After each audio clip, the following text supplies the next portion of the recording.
कि Singapore visa कैसे apply करते हो मैंने आपको बताया था, तो मलेशिया वीज़ा का सुन लो आज। तो मलेशियन वीज़ा आप खुद से अप्लाई कर सकते हो घर पे बैठे बैठे, उसके लिए किसी भी एजेंट की ज़रूरत नहीं है।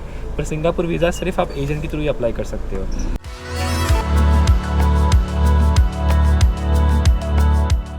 Let's talk about Malaysian visa today. तो मलेशियन वीज़ा के लिए सबसे पहला डॉक्यूमेंट आपको जो चाहिए, जो हर वीज़ा के लिए चाहिए, वो है आपका पासपोर्ट। तो पासपोर्ट आपके पास होना चाहिए, जिसकी वैलिडिटी आपको कम से कम 6 मंथ की चाहिए। ये पहला आपका डॉक्यूमेंट हो गया मलेशियन वीज़ा के लिए। सेकंड आपका डॉक्यूमेंट होगा फ़ोटो।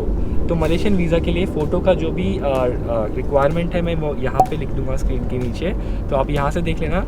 आपको बिल्कुल वैसे ही फ़ोटो क्लिक करवानी है और उसका सॉफ्ट कॉपी आपको लेना है और आपके मोबाइल में या कंप्यूटर में जहाँ से आप भरने वाले फॉर्म वहाँ पे रख देना है। तो पहला हो गया पासपोर्ट, दूसरा हो गया फ़ोटो। थर्ड थिंग जो इनको चाहिए, इंपॉर्टेंट है बहुत, ये कोविड के टाइम्स में अब तो, रिटर्न फ़्लाइट टिकट। अगर आपके पास रिटर्न फ़्लाइट टिकट है तो ही आप जा सकते हो, मतलब आपको वीज़ा मिलेगा, नहीं तो वो लोग वीज़ा नहीं देंगे। और डोंट वरी, आप डरो मत कि वीज़ा नहीं मिला, क्या होगा अगर रिटर्न फ़्लाइट टिकट कर दिया। ऐसा कुछ नहीं होने वाला, आपको वीज़ा मिलेगा। आपके पास डॉक्यूमेंट है, पासपोर्ट है, आप अगर सब ठीक है, सब क्लियर है, तो आपको वीज़ा मिलेगा ही ईज़िली। तो आप बुक कर सकते हो ईज़िली फ़्लाइट टिकट्स। श्योर हो जाओ डेट के लिए, मेक अ प्लान, श्योर रहो, और फिर बुक करने के बाद आपको वीज़ा मिल जाएगा। तो थर्ड डॉक्यूमेंट है इसका रिटर्न फ़्लाइट टिकट्स, जो कि भी बहुत इंपॉर्टेंट है। फोर्थ जो है ये लोग जो मांगते हैं वो है होटल बुकिंग।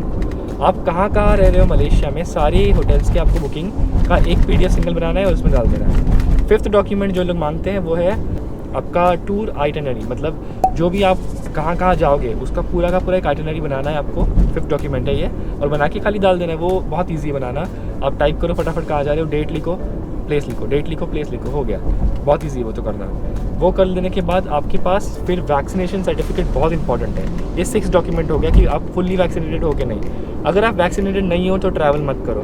मैं रिकमेंड यही करूँगा, मैं बताऊँगा नहीं कि नॉन वैक्सीनेटेड कैसे ट्रैवल करते हैं। ट्रैवल मत करो, पहले वैक्सीनेटेड हो जाओ, फिर घूमो मस्त दुनिया, ठीक है। तो 6 डॉक्यूमेंट था वैक्सीनेशन सर्टिफिकेट। 7th डॉक्यूमेंट जो इनका चाहिए आपको वो है इंश्योरेंस।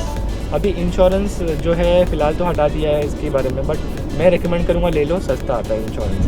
8th डॉक्यूमेंट जो है, मैं ट्रैवल कर रहा था Mumbai to Singapore, then Singapore to Malaysia, तो मुझे सिंगापुर का वीज़ा भी देना पड़ा, बिकॉज अगर आप ऐसे ट्रैवल करते हो तो आपको सिंगापुर का वीज़ा भी देना पड़ेगा। और 9th डॉक्यूमेंट जो सबसे ज़्यादा इंपॉर्टेंट डॉक्यूमेंट है वो है आपका बैंक स्टेटमेंट। मिनिमम उसमें 1 लाख रुपीज़ होना चाहिए, इंडियन रुपीज़, तो ही आप ट्रैवल कर सकते हो। तो bank statement is very important and must. सारे डॉक्यूमेंट्स में एड्रेस सेम होना चाहिए, आपका नाम सेम होना चाहिए। थोड़ा बहुत लीनियंट होते हैं वो लोग, बट मैं रिकमेंड करूँगा कि आप एड्रेस और नाम सेम रखो हर डॉक्यूमेंट में। तो आप जिधर भी डॉक्यूमेंट दे रहे हो, नाम और एड्रेस चेक कर दो। अब जो आदि था उसका बैंक स्टेटमेंट था बैंगलोर का, पर उसका पासपोर्ट था मुंबई का, बट उसका हो गया। मतलब मैंने ही किया था उसका पूरा फॉर्म फिलिंग एंड ऑल, तो उसका हो गया, इतना कुछ पूछा नहीं। तो आई गेस बैंक स्टेटमेंट में चलेगा, आपका एड्रेस दूसरा रहेगा तो भी, बट बाकी जगह मैं आपको बोलूँगा कि सेम एड्रेस रखो। ये था वीज़ा प्रोसेस के बारे में। वीज़ा का फ़ीस है कुछ आई गेस इंडियन रुपीज़ में कन्वर्ट करोगे तो 3200 के आसपास कुछ होता है। मार्कअप फ़ीस सब मिला के बोल रहा हूँ मैं। अदरवाइज़ इनका अगर आप वीज़ा फ़ीस देखोगे तो 150 मलेशियन रिंगेट्स या 150 नहीं, 160 या 70 तक था रिंगेट्स में। तो आप उसको कन्वर्ट कर लेना, जो भी रेट चल रहा है उसके हिसाब से। मलेशियन वीज़ा आने के लिए 2 दिन लगता है। आपने आज भरा तो 2 दिन आप पकड़ के चलो आएगा, एक्सक्लूडिंग पब्लिक हॉलीडे एंड इनका मलेशिया का अगर कोई हॉलीडे है तो उसको एक्सक्लूड करना है आपको। उसके बाद आपको 2 दिन में ईजिली मिल जाएगा। तो मलेशियन वीज़ा का फॉर्म आप बहुत इजीली भर सकते हो www.malaysiavisa.imi.gov/e-visa पर जाके। तो ये इनका ऑफिशियल लिंक है जो मैं डाल दूँगा डिस्क्रिप्शन में। सबसे पहले आप यहाँ पे आपको 2 ऑप्शन दिखेंगे, रिटर्निंग यूज़र और न्यू यूज़र। आप न्यू यूज़र में क्लिक करना और जाके फिर आपका इन्फॉर्मेशन भरना है आपको रजिस्टर करने के लिए। तो जैसे कि आप देख सकते हैं मैं अपना नाम डाल रहा हूँ, फिर अपना सरनेम डाल रहा हूँ। सरनेम के बाद फिर आपकी कंट्री आपको चूज़ करनी है, जो भी कंट्री में आप रहते हो। उसके बाद पासपोर्ट नंबर यहाँ पे डालना है आपको, मैं ऐसे ही कुछ भी डाल के दिखा रहा हूँ आपको। देन फिर जेंडर और फिर आपका डेट ऑफ बर्थ डालना है इसमें। तो जो भी आपका डेट ऑफ बर्थ रहेगा आप डाल सकते हो इसमें इजीली। एंड देन ये थोड़ा सा आपका रजिस्ट्रेशन के लिए थोड़ा डेटा चाहिए, उसके लिए है ये। देन उसके बाद आपको नेक्स्ट पूछता है लोकल एड्रेस। अभी आप जहाँ पे रहते हो आपको वहाँ का एड्रेस डालना है। तो मैं यहाँ पे कुछ भी डाल के दिखा रहा हूँ आपको। एड्रेस आपको जो है वो डाल दीजिए, फिर उसके बाद पिन कोड आपको जो भी रहेगा वो देन सिटी, जो सिटी पे रहते हो, मैं नवी मुंबई में रहता हूँ मैं, तो मैंने नवी मुंबई डाला था। आपको जो भी सिटी में रहोगे वो डालिए। देन कंट्री इंडिया ऑब्वियसली, और जो भी आपका नंबर रहेगा, फ़ोन नंबर, आप यहाँ पे टाइप कर सकते हो।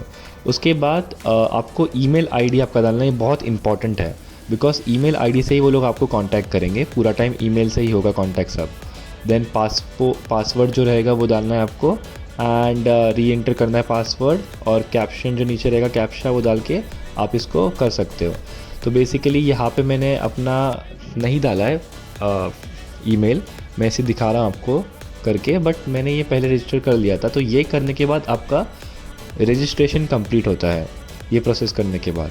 तो एक बार अगर आपका रजिस्ट्रेशन कंप्लीट हो गया तो फिर आपको वापस से वही लिंक खोलना है जहाँ पे आप पहले थे। तो देखिए मैं यहाँ पे रजिस्टर कर रहा हूँ, तो होगा नहीं रजिस्टर, बिकॉज मैंने यहाँ पे पासवर्ड नहीं डाला है। तो मैं उसी वेबसाइट पहले वाले पे जाके आपको दिखाता हूँ लिंक पे। तो जैसे आप रजिस्टर कर लोगे तो आपको रिटर्निंग यूज़र पे क्लिक करना है लॉगिन के लिए। तो मेरा पहले से यहाँ पे डिटेल भरा हुआ है, ईमेल भी, पासवर्ड भी। तो मैं यहाँ पे ये कैप्शन डाल के मैं आपको करके दिखाता हूँ साइन इन। जो भी कैप्शन रहेगा ऊपर से ये आप डाल सकते हो ईजिली, एंड उसके बाद आप यहाँ पे साइन इन कर सकते हो। तो देखिए मैं साइन इन कर रहा हूँ। तो जैसे आप साइन इन करोगे तो ऐसा एक पेज खुल जाएगा। आप देख सकते हो 4 यहाँ पे मेरे फ्रेंड्स हैं, 3 और मेरा एक वीज़ा जो कि पहले अप्रूव हो चुका था और मैंने यूज़ भी कर लिया है, जाके आ गया हूँ मैं। तो ये ई वीज़ा एक्सपायर हो गया है। बिकॉज से सिंगल एंट्री का मिलता है तो आप इसको 2 बार यूज़ नहीं कर सकते। अगर आपको वापस जाना है मलेशिया तो आपको वापस से यहाँ पे अप्लाई नाउ पे करना पड़ेगा। अब यहाँ पे लिखा है कि पब्लिक हॉलीडे जो होता है उसमें बंद रहता है वो। अब यहाँ पे कई तरह के वीज़ा आपको मिल सकते हैं, tourist visa, student visa, expatriate visa, medical visa. तो आप यहाँ पे टूरिस्ट वीज़ा पे क्लिक करना, बिकॉज हम लोग को टूर के लिए जाना है एज अ टूरिस्ट। तो यहाँ पे उनका जो अलर्ट रहता है वो आप एक बार पढ़ लेना कि यहाँ पे लिखा है कि सिंगल एंट्री के लिए ही मिलता है मलेशियन वीज़ा, मल्टीपल एंट्री के लिए नहीं मिलता। तो एक इंपॉर्टेंट इन्फॉर्मेशन है जो आपको पता करनी है, पता रहना चाहिए। देन फिर ये ऐसा पेज खुल जाएगा आपके सामने। यहाँ पे सबसे पहले आपको अपलोड करना होता है फ़ोटो के बाद पासपोर्ट का फ्रंट एंड बैक। देन आपको यहाँ पे अपलोड करना होता है राउंड टिकट। देखिए मैंने आपको बोला था कि एयर टिकट कंपलसरी है, तो आपको यहाँ पे अपलोड करना ही पड़ेगा एयर टिकट। उसके बाद आपका अकोमोडेशन, अगर आप अलग अलग होटल में रह रहे तो सबको मिला के एक PDF बना के डाल दीजिए। Then other document, supporting document, जैसे कि अगर आप सिंगापुर से जा रहे हो तो सिंगापुर का वीज़ा आएगा वहाँ पे। देन इंश्योरेंस जो आपका रहेगा वो यहाँ पे डालिए, आपका टूर आइटनरी और आपका बैंक स्टेटमेंट, सबको मिला के एक PDF बना के वो अदर्स में डाल सकते हैं आप। एंड आप लास्ट कौन सी कंट्री गए हैं उसका एंट्री और एक्सिट स्टैम्प भी इनको चाहिए।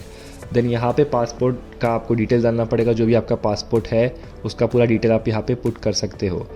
देन उसका फ्रंट का, उसका बैक का एंड एवरीथिंग। इसके बाद आपको हाँ, तो मैंने वही बोला, आपको पासपोर्ट का पूरा डिटेल आपको चाहिए रहेगा।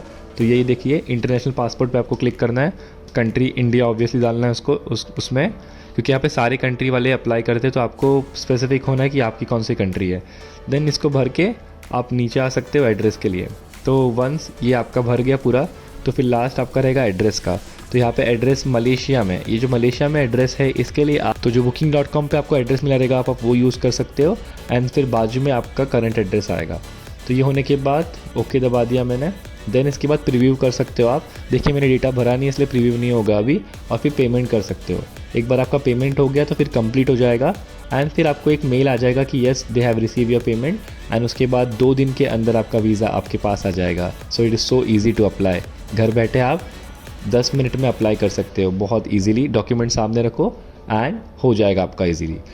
ओके, तो यहाँ पे फ़ोटो के लिए आपको कैसा फ़ोटो का स्पेसिफिकेशन चाहिए वो सामने आपको दिख रहा है स्क्रीन पे।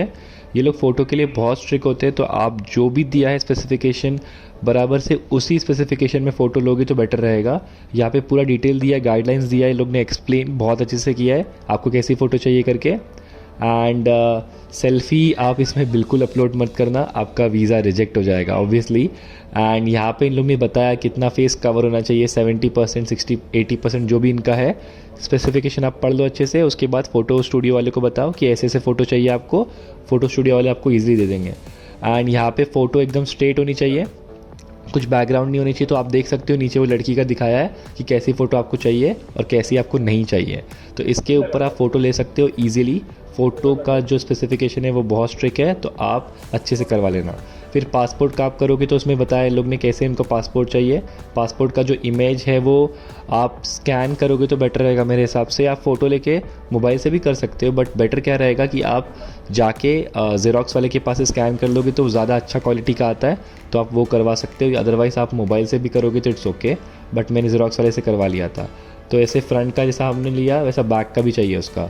एंड देन फिर यहाँ पे आपको लिखा है फ़्लाइट टिकट का क्या क्या है, गाइडलाइंस एक बार पढ़ लेना, उसके बाद आप इसको पोस्ट कर सकते हो। डमी फ़्लाइट टिकट भी आप कर सकते हो अगर आपको चाहिए तो। और booking.com से तो बहुत ईजिली निकल जाएगा अकोमोडेशन का, तो उसका तो कोई इशू नहीं है। एंड देन सपोर्टिंग डॉक्यूमेंट्स में आपको जो मैंने बताया वो डाल सकते हो आप यहाँ पे।